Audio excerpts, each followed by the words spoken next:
دغشان د دې شفاعت ته میلاوېدو اسباب ډېر راغلي دي چې قیامت پورې څوک د شفاعت غواړي که د پیغمبر یا د غیر پیغمبر شفاعت دی دپاره ډېر اسباب راغلي دي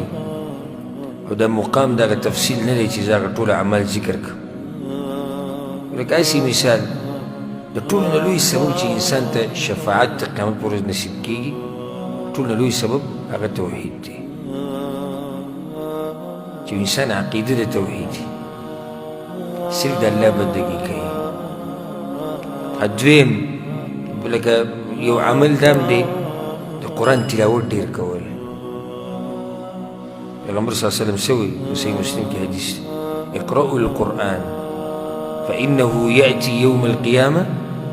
شفيعا لأصحابه دا قرآن ډېر لولئ قیامت پر ورځ به دا قرآن څه کوي شفاعت کوي د چا چې چا یې تلاوت ډېر کړی نو قرآن سره چې کوم سړی تعلق ساتي ډېر ده ته الله سبحانه وتعالی شفاعت نصیب کوي او د قرآن ولا شفاعت کوي درشان پیغمبر صلی الله علیه وسلم باندې ډېر درود ویل لکه هسې یو حدیث په صحیح بخاري کې حدیث دی کنه چې څوک اذان واوري د اذان نه بعد کومه دعا ده اللهم رب هذه الدعوة التامة والصلاة القائمة آت محمدا الوسيلة والفضيلة وابعثه مقاما محمودا الذي وعدته پیغمبر صلی الله علیه وسلم چې دا ووایي نو شفاعت به ورته زما میلاویږي درود ووایي د اذان نه بعد نو عام اوقاتو کې پیغمبر باندې درود ویل دې سره هم شفاعت انسان ته نصیب کېږي خصوصا لکه اذان نه بعد ویل دغه شان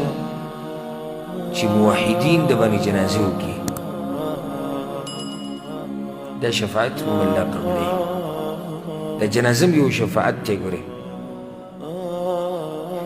او ځکه دا خبره یاده کوي د موحدینو سره ملګرتیا ساتئ د نیکانو خلکو سره نو بیا به د باندې جنازه هم وکړي حدیث کې راځي لکه یو روایت کې صحیح مسلم کې روایت دی چې 40 کسان جنازه وکړي موحدین الله سره شرک نه کړي نو سړی الله بخي بل روایت کې راځي دا په صحیح مسلم کې وایي کې 100 کسان ذکر دي یو کې 100 دی او بل کې 100 دی 40 دا به څنګه جمع کوو سلام سلام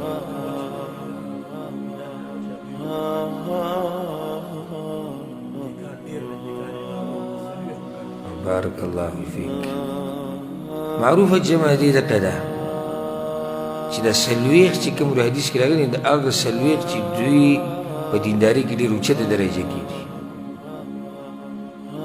توحید عقیده خو د ټولو ده خو دوی دینداري ډېره اوچته ده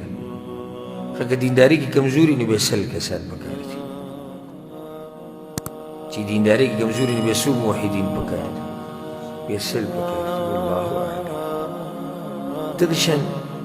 د شفاعت یو سبب دام دی چې د انسان بچی مړ شي په وړوکوالي کې چې د انسان بچی مړ شي په وړوکوالي کې حدیث کې ثابت دی صحیح مسلم کې کنه چې دا ماشوم به مور پلار دپاره څه کوي سفارش به کوي دغه شان د الله په لار کې شهادت چې چاته میلاو شي نو دی به د خپلوانو کې د اویا کسانو شفاعت کوي الشهید یشفع فی 70 من اهله د خپلوانو کې د اویا کسانو شفاعت کولی شي امام ابو داود روایت راوړی دغه شان د بعض روایتونو کې دا راغلي چې عالم به شفاعت کوي چې الله سبحانه وتعالی ورته علم نصیب کړي نو د علم کول او علم زده کول دا هم د شفاعت یو طریقه ده د شفاعت د حاصلولو